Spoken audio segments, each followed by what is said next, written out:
কি অবস্থা সবার? তো আশা করি সবাই ভালো আছেন। তো আজকে সন্ধ্যায় 8:30টার সময় অনুষ্ঠিত হবে বাংলাদেশ বনাম ইন্ডিয়ার খেলা।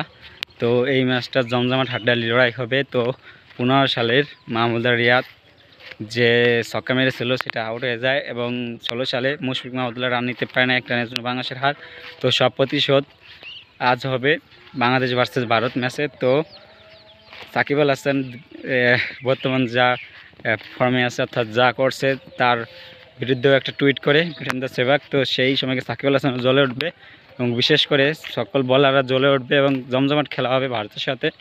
তো এই ম্যাচটা হাড্ডাহাড্ডি লড়াই হবে। তো গত যে বিশ্বকাপের ম্যাচটা দেখা গেছিল, সে ম্যাচটা বাংলাদেশ প্রায় জিতেই গেছিলো, অল্পের জন্য জিততে পারে নাই। লিটন কুমার দাসও ওই ম্যাচটায় ভালো করেছিল।